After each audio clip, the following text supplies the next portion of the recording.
Geopolitics is a cutthroat world. If you display weakness, you're done. Others will jump to capitalize on your vulnerability. Just ask Syria. They're facing threats from all sides, from Israel, from Iran, and pretty soon, maybe Turkey. President Erdogan of Turkey is reportedly making moves. He is building up military forces near the Syrian border. We're talking about Turkish commandos, militias allied to Ankara, and a lot of artillery. They have amassed near the city of Kobani. It is located in northern Syria and borders Turkey. The US says an incursion is imminent, that Erdogan will order his troops to invade Syria. And why would he do that? To neutralize the Syrian Kurds. Now, some quick background here. Kurds are an ethnic group spread across West Asia. You have Kurds in Iran, in Turkey, in Syria, and in Iraq. The Syrian Kurds are supported by the United States. They control considerable parts of northern Syria. They help the Americans fight the Islamic State. But Erdogan says the Kurds themselves are terrorists. In the past, he's talked about pushing them away from the Turkish border. He's also talked about creating a buffer zone, a sort of no man's land between Turkey and Syria. And now that he's moving troops, there is fear of an invasion. Today, Erdogan was hosting European officials. He did not reveal much about his plans, but he did say that he would not allow Kurdish terror groups to flourish in Syria. Listen in. The fight against Islamic State and the Kurdistan Workers' Party militants and its extensions topped the list of issues we discussed in our talks. Turkey is the only country that defeated both terrorist organizations on the ground. It is the only NATO member to do so. We will certainly not allow these organizations to grow. Now, the Kurds are worried.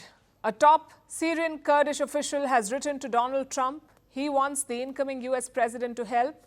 Listen to what he says, and I'm quoting, "Turkey's goal is to establish de facto control over our land before you take office, forcing you to engage with them as rulers of our territory." The Kurds know that they are vulnerable.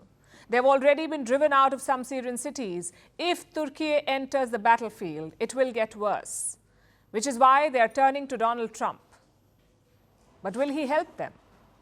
Well, history is not favorable. In 2019, Trump pulled out some US soldiers from Syria. He also did not object to an offensive by Turkey. The Kurds were stunned by his decision then. They accused the US of betraying them after years of fighting together. Now, it's not clear if Trump will do the same again, but he made a big statement on Monday. He said that Turkey will play a major role in Syria's future. Syria has a lot of there's a lot of indefinites. Nobody knows what's going to happen with Syria. But I think Turkey is going to hold the key to Syria, actually.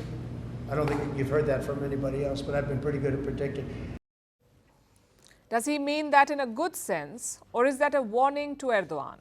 As always, Trump did not bother to clarify, so frankly, things are not looking good for the Kurds. You've got a lame duck president in Washington, an unfavorable president coming up, and a massive Turkish build-up at the border. What do the new rulers of Damascus make of this? We're talking about the HTS, or Hayat Tahrir al-Sham. They're in charge in Damascus. They have talked about forming an inclusive regime. So do they approve of this Turkish plan? Listen to the rebel spokesman. As for the Kurds, they are one of the components of the Syrian people, and we are very keen that this group has its rights protected. The social fabric in Syria is a source of strength and not weakness. But we affirm that we don't want any part of Syria to be separated. Now, two things to note here. One, the rebels do want Kurds to be part of Syria. But two, they don't like Kurdish autonomy. They want the country united under one regime in Damascus. Of course, that depends on the political process, how inclusive and fair it is. But the problem goes beyond Kurds and Turkey. Regional players sense Syria's weakness, so they're carving up the country. Yesterday, Israel dropped a bomb on Tartus. It is the second largest port city in Syria. Israel attacked it. And look at the size of that mushroom cloud. The blast was so big that it triggered an earthquake. And what was Israel targeting here? Syria's military assets, mostly those belonging to the ousted regime. Israel is also pushing further into the Golan Heights. This is technically Syrian land.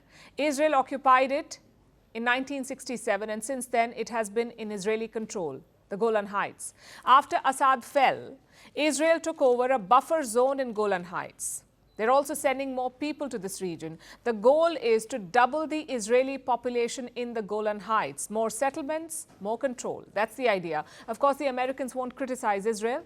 They will ring alarm bells over Turkey. They will warn about ISIS. But Israel can drop earthquake bombs on a sovereign country, a country that's not even at war with them. And the risk here is obvious. Israel has taken out most of Syria's strategic military capabilities. I'm talking about jets, warships, and missiles. Turkey is looking to push deep into northern Syria. They want to create a buffer zone. And the US is sitting pretty in the south with a military base.